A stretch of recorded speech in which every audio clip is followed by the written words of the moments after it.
कोई नहीं है। टावर जो आप कह रहे हैं वो 202 में नहीं है, वो दूसरा नंबर है। नहीं तो आप सही बताइए चीज़ों को। 202 में तो टावर है ही नहीं है। टावर किसका है? वो सब पीछे वाला जो घाटा है अराजी नंबर 200 में है, वो भी इनका नहीं है। वो किराया ले रहे हैं, जो वो टावर है और उसका भी किराया ले रहे हैं, उसमें भी इनका नाम नहीं है। बाप दादे से हम लोगों के आप दादे से क्या, आप लोग भूमिहीन थोड़ी ना है। 202 किसको मिला? 200 भूमिहीन लोगों को दिया जाता है जमीन। खतौनिया है, जमीन है। आप कह रहे हैं अरे यार, इनके नाम से कौन कौन से घाटे हैं आप बहुत पता होगा। वो सब क्लियर हो जाएगा। जांच हो रही है।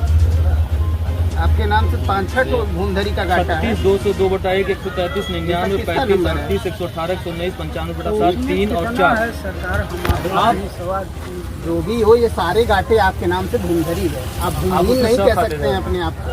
बाद में आप उसके 4 दिन सर्वेक्षण माल का 4-5 दिन बाद खाली कर दिए थे। और ये भी गिरा है, सब देख लीजिए। कैमरा सामने पार्ट है 1 2 3 एक किधर है?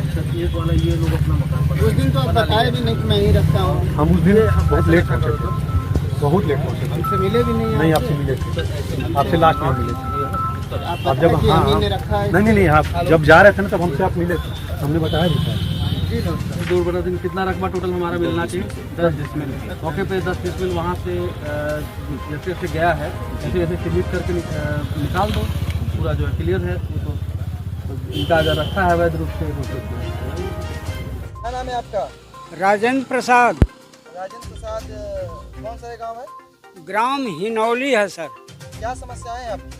ये समस्या है कि सर 64 साल से इस ज़मीन पर हम अनुसूचित जाति के कृषक मजदूर हैं और इतने दिन से काबिज हैं। तो हमने अपना पात्रता के हिसाब से सरकार को पार्टी बनाया और ग्राम प्रधान को पार्टी बनाया। और इसके बाद जो है हमने मुकदमा जूनियर डिवीज़न FTC फर्स्ट के यहाँ किया। हमने मुकदमा कर रखा है, जबकि ग्राम प्रधान को DM साहब को पार्टी बनाए। लेखपाल और हमारा विरोधी जो है, जो एंटी है, जिससे हमारा मुकदमा दर्शन चल रहा है, उस आदमी को लेकर के यहाँ नापी करा रहे थे सर। हम ये चाहते हैं कि न्याय हमको चाहिए। अगर हम इस पात्रता के श्रेणी में हैं, 30 जून सन 1985 से अगर अनुसूचित जाति का कोई व्यक्ति अगर गांव सभा या सरकारी ज़मीन पर काबिज है, उसको सरकार का ये नियम है कि कोई बेदखल नहीं कर सकता। दूसरा जीओ ये है कि 3 जून सन 1995 से अगर अनुसूचित जाति का व्यक्ति अगर गांव सभा या सरकारी ज़मीन पर काबिज है तो उसको बेदखल नहीं किया जा सकता। मेरा नाम राजेश कुमार राव है, मैं ग्राम प्रधान हिनौली हूँ। आज आपके गांव में राजस्व विभाग की टीम आई थी, साथ में CO साहब थे और खनन विभाग की भी टीम थी। क्या मामला है? मामला ये है कि ग्राम सभा की बंजर भूमि है 202/3, जिसका रकबा 10 डिसमिल है।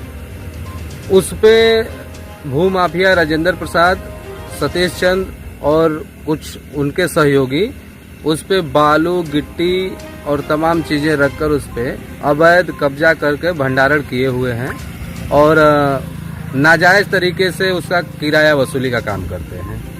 उसी की कार्रवाई के अंतर्गत एप्लीकेशन वगैरह पड़ा था गांव के कुछ नागरिकों द्वारा। जो ग्राम सभा की सरकारी बंजर भूमि है उस पे सरकारी सस्ते गल्ले के गोदाम हेतु प्रस्ताव पारित है और एप्लीकेशन वगैरह जो भी प्रस्ताव है हमने DM साहब को, SDM साहब को दे दिया है और उसके कार्रवाई में उसी आदेश का एप्लीकेशन के माध्यम से ये टीम आई हुई थी और जो इन्होंने बालू गिट्टी का भंडारण किया हुआ है उनको SDM साहब ने सख्त निर्देश दिया है कि इसको 1 दिन के अंदर हटा लिया जाए। अगर नहीं हटाते हैं तो उनको जो भी धाराएं उस अंतर्गत अवैध भंडारण के होगा उन पे सख्त कार्रवाई होगी। ये इस भूमि का अराजी नंबर कितना, इसका रकबा कितना है?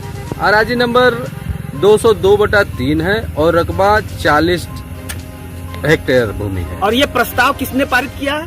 प्रस्ताव ग्राम सभा अध्यक्ष के रूप में मैं और मेंबर्स, गांव के जो वार्ड मेंबर हैं और ग्रामवासियों ने पारित किया है।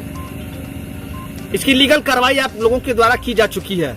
जी जी, हम लोग का पूरा कोरम पूरा है, कार्रवाई पूरी हुई है और इसकी कॉपियां भी हमने लगाई हुए हैं एप्लीकेशन के साथ। ये मामला कब से चल रहा है आप लोग का?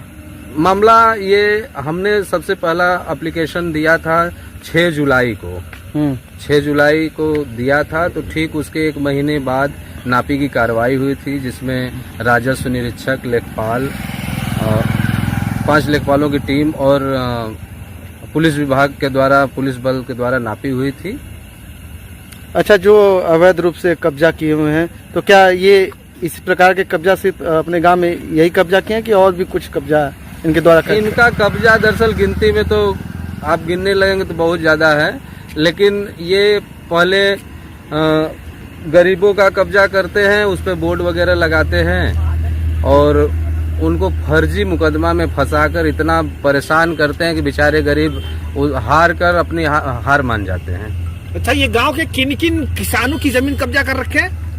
गांव में मुख्यतः जो अभी प्रकाश में हम लोग के सामने आया है, एक हैं संतोष कुमार पंकज जी, दूसरे हरिंदर हैं, तीसरे निठोहर हैं और ऐसे ऐसे लोग हैं जो कि रिक्शा टाली चलाते हैं, ईंट पत्थर पाथते हैं, उनका इन्होंने कब्जा किया हुआ है और वो बेचारे रोजमर्रा की जिंदगी रोटी रोजी कमाते हैं, इनसे मुकदमा क्या लड़ेंगे? और तमाम मुकदमा ये लोग लड़ते हैं और मुकदमा से इतना डरा कर रखे हैं गांव घर वालों को कि इनके खिलाफ कोई आवाज ही नहीं उठाता है।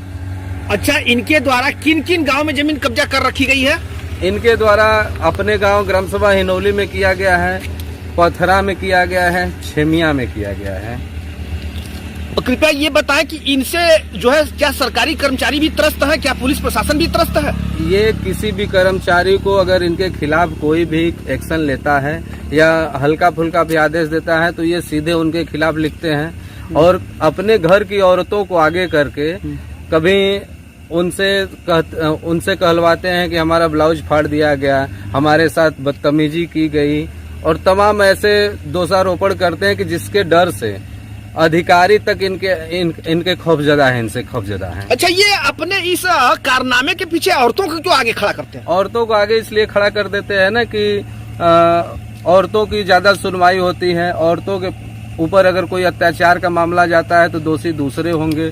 इनके घर की औरतें ट्रेंड भी हैं इस मामले में। कहीं जाकर अभी कुछ दिन पहले ही इसी बंजर भूमि पर 202/3 पर ये लोग अवैध तरीके से मड़ई लगाने का काम कर रहे थे 8 तारीख 9वां महीना 2024 को, जिसके बाबत जब मुझे पता चला तो मैं गया वहां पे, इनको रोका, बाकायदे अन्न विनय किया, लेकिन ये कहे कि भाग जाओ यहाँ से, तुम्हारा यहाँ कुछ नहीं, हम लोग 60 सालों से रह रहे हैं, सरकार हमारा सुनती है, हम कर लेंगे।